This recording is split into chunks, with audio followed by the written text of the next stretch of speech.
Always humble yourself. எப்பொழுதுமே உங்களை தாழ்த்துங்கள். I'm not saying you must agree with me. நீங்கள் நான் சொல்வதெல்லாம் ஒத்துக்கொள்ள வேண்டும் என்று சொல்லவில்லை. Just go to God. தேவனிடத்தில் போங்கள் and say, perhaps ஒருவேளை I have sinned. நான் பாவம் செய்திருக்கலாம். Perhaps I'm wrong. ஒருவேளை நான் தவறாக இருக்கலாம். It's always good to say, perhaps I'm wrong. ஒருவேளை நான் தவறாக இருக்கலாம் என்று சொல்வது நல்லது. You come with that attitude to the Lord will show you so many things. இந்த மனப்பான்மையோடு தேவனிடத்தில் வரும்பொழுது தேவன் பல காரியங்களை உங்களுக்கு காண்பிப்பார். I come to the Bible even today like that. இன்றைக்கும் கூட அதுபோல தான் நான் வேதத்திற்கு வருகிறேன். I say, Lord, there's so much truth in this I still need to learn. ஆண்டவரே, இந்த வேதத்தில் இவ்வளவு சத்தியங்கள் நான் கற்றுக்கொள்ள வேண்டிய சத்தியங்கள் உண்டு. I'll tell you, that is why I don't have time to watch television. ஆகவே தான் எனக்கு டிவி பார்ப்பதற்கு நேரமில்லை. I say, Lord, there's still so much in this book I have not understood. Where is the time to watch television? ஆண்டவரே, இந்த புத்தகத்திலே இன்னும் விளங்கிக் கொள்ள வேண்டிய காரியங்கள் எவ்வளவோ உண்டு ஆண்டவரே, எனக்கு டிவி பார்ப்பதற்கு எங்கே நேரம்? It's good. We need some time to relax and all. சில சமயத்திலே நாம் பொழுதுபோக்காக செய்வது நல்லதுதான். You know, your mind is so full of tension. You're working the whole day. You need some relaxation. நாள் முழுவதுமாய் எவ்வளவோ வேலை செய்து மனதில் இறுக்கங்கள் அதிகமாகிவிட்டது, அழுத்தங்கள் அதிகமாகிவிட்டது. கொஞ்சம் உங்களுக்கு இளைப்பாறுதல் தேவை. There are different ways people try to do relaxation. ஜனங்கள் தங்களை இளைப்பாறுவதற்கு பல வழிகளை கையாளுகிறார்கள். But don't try to relax by watching all these dirty cinemas. ஆனால் அசுத்தமான சினிமா சீரியல்களை பார்த்து இளைப்பாற வேண்டாம். That will spoil you more. அது உன்னை அதிகமாய் கெடுத்துவிடும். I'm not saying you should go and read the Bible because you may not be, your mind may be so heavy you can't study the Bible. உடனே போய் வேதத்தை வாசிங்கள் என்று சொல்லவில்லை. உங்களுடைய மனதிலே எவ்வளவோ இறுக்கங்கள் அதிகமா இருக்கிறதுனாலே வேதத்தை படிக்க முடியாமல் இருக்கலாம்.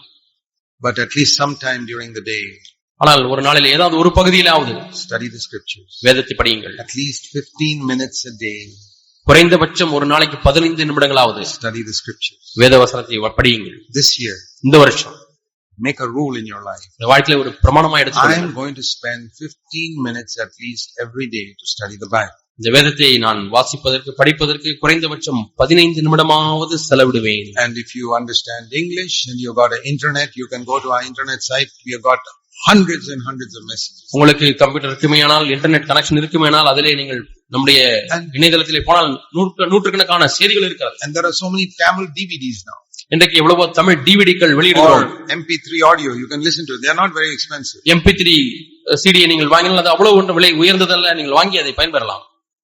Yeah, you can you listen to one message for the price of one cup of coffee.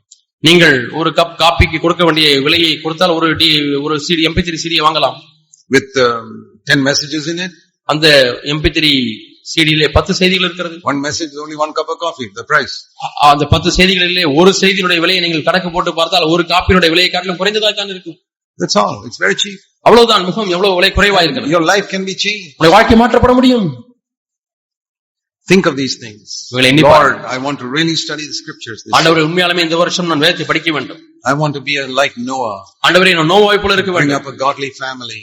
தேவ பக்தியுள்ள குடும்பத்தை கட்டி எழுப்புவதிலே. Stand for righteousness in a corrupt earth. கெட்டுப்போன உலகத்திலே நீதிக்காக நிற்க முடியாது. And especially if you're an elder brother. குறிப்பாக நீங்கள் ஒரு மூப்பராய் இருந்தால் please study the scriptures. தயவு செய்து வேத வசனத்தை நன்றாய் படியுங்கள். And if you're an elder brother's wife, நீங்கள் ஒரு மூப்பனுடைய மனைவியா இருப்பீர்களானால் please humble yourself and support your husband. உங்களை தாழ்த்தி உங்கள் கணவனை நீங்கள் தாங்குங்கள்.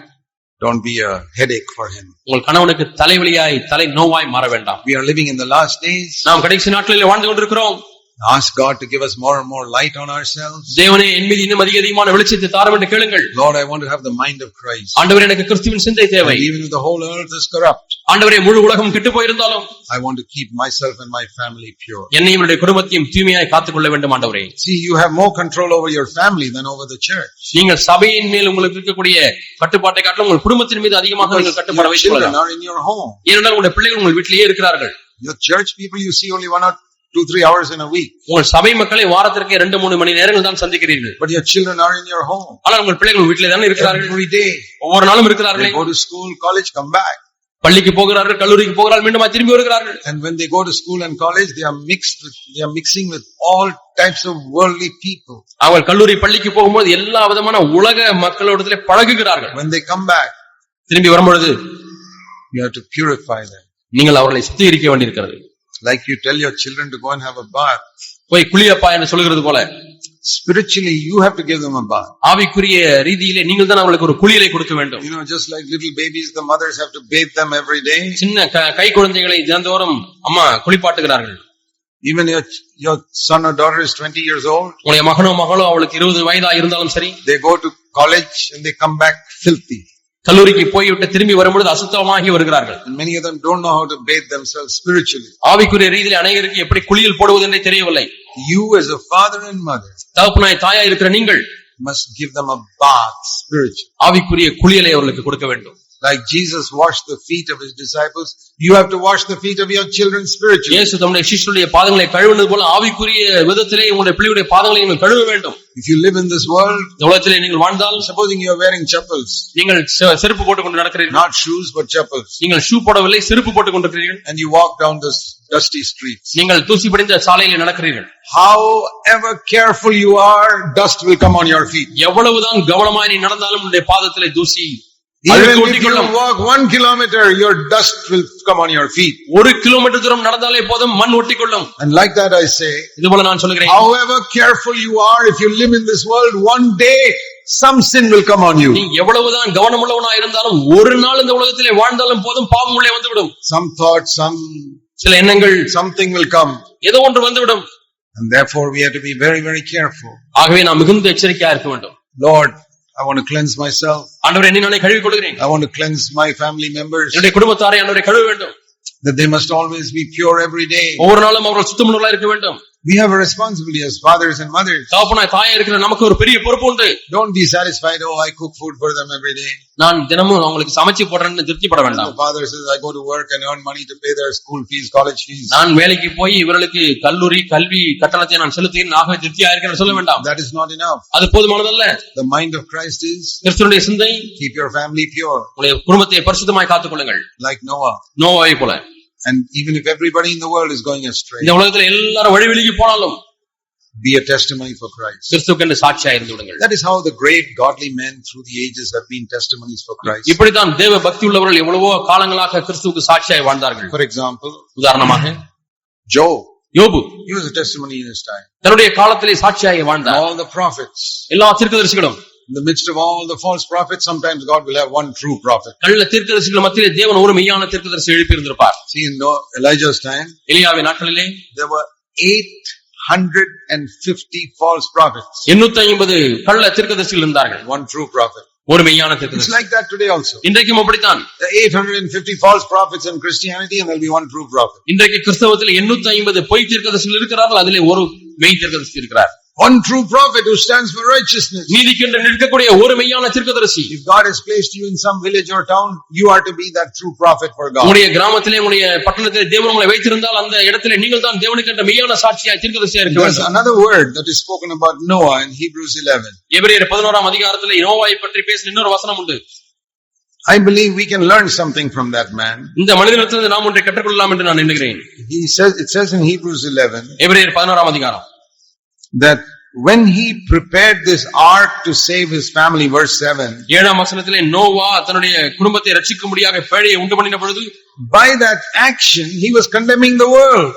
அந்த கிரியினாலே அந்த செயலினாலே உலகத்தை ஆக்கினைக்குள்ளாய் தீர்க்கிறான். How do you condemn the world? உலகத்தை எப்படி ஆக்கினைக்குள்ளாய் தீர்க்க முடியும்? Not by words. வார்த்தைகளினாலே அல்ல. Oh, you are all sinners, you are all going to hell. நீங்கள் எல்லாரும் பாவிகள், நீங்கள் எல்லாரும் நரகத்துக்கு போகிறீர்கள். That's not what it says here. இங்கே அப்படி சொல்லவில்லை. He condemned the world by concentrating on building the ark. இந்த பேழையை கட்டுவதிலேயே தன்னுடைய மனதை செலுத்தி உலகத்தை ஆக்கினைக்குள்ளாய் தீர்க்கிறார். Until the time God told him that I'm going to judge the world, இந்த உலகத்தை நான் நியாயம் தீர்க்க போகிறேன் என்று சொல்லுகிற அந்த காலம் வரைக்கும், he was also like the others, making a lot of money and buying property and all that. இவரும் அதிகமாய் பணம் சம்பாதிப்பதிலேயும் சொத்து வாங்குவதிலேயுமே ஈடுபட்டிருந்தார். But when he was 480 years old, ஆனா 490 ஆண்டுகள் ஆகும்போது God said, I'm going to destroy the world. நான் இந்த உலகத்தை அழிக்க போகிறேன். You build an ark. நீ ஒரு பேழையை கட்டு. And Noah realized, I have to pay for the ark from my pocket. நான் இந்த பேழையை கட்டுகிற செலவுக்கு என்னுடைய பாக்கெட்ல இருந்து நான் செலவு செய்ய வேண்டும். Because those days there was no America to write reports to get money. அந்த நாட்களில் அமெரிக்கா என்ற தேசமே இல்லை. இல்லாவிட்டால் அறிக்கைகளை அனுப்பி பணத்தை வாங்கி இருந்திருக்கலாம். Noah has to pay from his own pocket to build the Noah ark. தன்னுடைய சொந்த பாக்கெட்ல இருந்து எடுத்து செலவு பண்ண வேண்டியிருந்தது. So when God said build an ark, பேழையை கட்டு என்று ஆண்டவர் சொன்ன பொழுது, he didn't say, Lord, where is the money? ஆண்டவரே பணம் எங்கே என்று கேட்கவில்லை. The Lord said, you sell all that property, get the money and build the ark. அப்படி கேட்டிருந்தால் நீ அந்த சொத்தை வித்து மரத்தை எல்லாம் வாங்கி பேழையை கட்டு என்று சொல்லியிருப்பார். He didn't ask, he knew. அவன் நோவாவுக்கு தெரியும், கேட்கவில்லை. So when he heard God, ஆகவே தேவனை கேட்ட பிறகு next day he advertises, I'm selling my property. அடுத்த நாளை விளம்பரப்படுத்தி தன்னுடைய சொத்தை விற்றார். And people think he's off his head.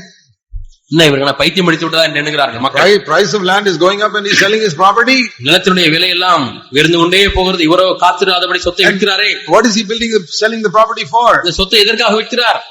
He says to build a ship. ஒரு கப்பலை கட்டுவதற்கு. To build a ship on this dry land. இந்த வெறுமையான வறண்ட நிலத்திலே ஒரு கப்பலை கட்டுவதற்காகவா செலவழிக்கிறாய்? Some screw is loose inside his head, definitely. உள்ளே ஏதாவது நட்டு லூஸ் ஆகிவிட்டது. That is what people said. இப்படிதான் ஜனங்கள் சொன்னார்கள். Now he's preaching judgment. இப்பொழுது நியாய தீர்ப்பை குறித்து பிரசங்கிக்கிறார். He was not bothered what people said. ஜனங்கள் என்ன சொன்னார்கள் அதை குறித்து கவலைப்படவில்லை. How did he condemn the world? இந்த உலகத்தை எப்படி ஆக்கினைக்குள்ளாக்கி விட்டார்? He condemned the world by spending his money to build the ark. பேழையை கட்டுவதற்கு தன்னுடைய சொந்த பணத்தை செலவு செய்து உலகத்தை ஆக்கினைக்குள்ளாக்கினார். He condemned the world by showing them my attitude to money is not the same as yours. பணத்தின் மீது எனக்கு இருக்கக்கூடிய மனப்பான்மை உங்களுக்கு இருக்கிறதை போல இல்லை என்று அவர் உலகத்தை ஆக்கினைக்குள்ளாக்கினார். You fellows are buying property, I am building the ark. நீங்கள் எல்லாம் சொத்தை வாங்கி குவிக்கிறீர்கள், நானோ கப்பலை கட்டுகிறேன். You are spending your time increasing your business, I am spending my time building the ark. நீங்கள் உங்கள் தொழிலிலேயே நேரத்தை செலவு செய்து கொண்டிருக்கிறீர்கள், நானோ பேழையை கட்டுவதிலே செலவு செய்து கொண்டிருக்கிறேன். Now today you have to condemn the world. நீங்கள் தான் உலகத்தை ஆக்கினைக்குள்ளாக்கி. How will you condemn the world? நீங்கள் எப்படி உலகத்தை ஆக்கினைக்குள்ளாக்கி? You go around preaching you are going to hell, you are going to hell, you are going to hell. நீ நரகத்துக்கு போவாய், நீ நரகத்துக்கு போகிறாய் என்று சொல்லி பிரசங்கித்துக் கொண்டார். No. இல்லவே இல்லை. We are going to condemn the world by saying that we spend our time and money for different things than you fellows spend your time and money. நீங்கள் உங்களுடைய பணத்தையும் நேரத்தையும் எதற்காக விரயமாக்குகிறீர்கள்? அதை காட்டிலும் வித்தியாசமான ஒரு காரியத்திற்காக என்னுடைய பணத்தையும் நேரத்தையும் செலவு செய்கிறேன் என்று சொல்லி. We don't seek anything for ourselves. எங்களுக்கு உங்களை நாம் தேடவில்லை. We don't want honor, we don't want money, we don't want fame. எங்களுக்கு புகழோ கனமோ பணமோ தேவையில்லை. We want to build the church. நாங்கள் சபையை கட்ட விரும்புகிறோம். Because Jesus has told us everything else is going to be destroyed. மற்ற எல்லா காரியங்களும் அழிக்கப்பட போகிறது என்று இயேசு சொல்லி இருக்கிறார். How many of you can say that people looking at your life in the world will say that you live for something different? நீங்கள் உங்கள் வாழ்க்கையை பார்க்கிறவர்கள் எத்தனை பேர் நீங்கள் வித்தியாசமான காரியத்திற்காக வாழ்கிறீர்கள் என்று சொல்ல முடியும்? That you don't live for the things they live for. அவர்கள் எதற்காக வாழ்கிறார்கள் அதற்காக நீங்கள் வாழவில்லை என்று சொல்ல முடியுமா? You live for the things of eternity. நீங்கள் நித்தியத்தின் காரியத்திற்காக வாழ்ந்து கொண்டிருக்கிறீர்கள் என்று சொல்ல முடியுமா? For building the church. நீங்கள் சபையை கட்டுகிறீர்கள் என்று சொல்ல முடியுமா? Righteousness. நீதியை பிரசங்கிப்பதிலே. And your children are different from all those other children. மற்றவருடைய பிள்ளைகளை காட்டிலும் உங்களுடைய பிள்ளைகள் வித்தியாசமானவர்களாக இருக்கிறார்கள். Your girls dress modestly compared to all those worldly girls. உலகத்தாருடைய பெண் பிள்ளைகளை பார்க்கலாம் உங்களுடைய பெண் பிள்ளைகள் வீட்டிலே தகுதியான ஆடையை அணிகிறார்களா? That you as an older sister dress modestly to be a good example to the other younger girls. கீழே உள்ள வயதிலே குறைந்த பெண்களுக்கு நல்ல மாதிரியாக நீங்கள் முதலாவது தகுதியான ஆடை அணிகிறீர்களா? Be careful how you dress. நீங்கள் ஆடை அணிவதிலேயே ஜாக்கிரதையாக இருங்கள். Be careful what type of dress you wear. எந்த விதமான ஆடையை வாங்கி உடுத்துகிறீர்கள் என்பதிலே கவனமாக இருங்கள். Good example to others. அப்படியானால் நீங்கள் மற்றவர்களுக்கு நல்ல மாதிரியாக இருக்க முடியும். Dear brothers and sisters. அருமையான சகோதர சகோதரிகளே. When we talk about the mind of Christ, கிறிஸ்துவின் சிந்தையை குறித்து நாம் பேசிக் கொண்டிருக்கும் பொழுது it comes down to our attitude to the things of this world. இந்த உலகத்தினுடைய காரியங்கள் மீது நமக்கு இருக்கக்கூடிய மனப்பான்மையை குறித்து அதை சுட்டி காண்பிக்கிறது. What is your attitude to money? பணத்தின் மீது என்ன மனப்பான்மை? What is your attitude to all the things the people in the world are running after? உலகத்தில் உள்ள மக்கள் எல்லாம் எதன் பின்னாக ஓடிக்கொண்டிருக்கிறார்கள் அது குறித்து உங்களுடைய மனப்பான்மை என்ன? What are you teaching your children? உங்களுடைய பிள்ளைகளுக்கு எதை போதிக்கிறீர்கள்? This is the mind of Christ. இதுதான் கிறிஸ்துவின் சிந்தை. Our goal, as I said, is to become like Jesus Christ. நான் சொன்னது போல நம்முடைய இலக்கு இயேசு கிறிஸ்துவை போல மாற வேண்டும். Like in a football game.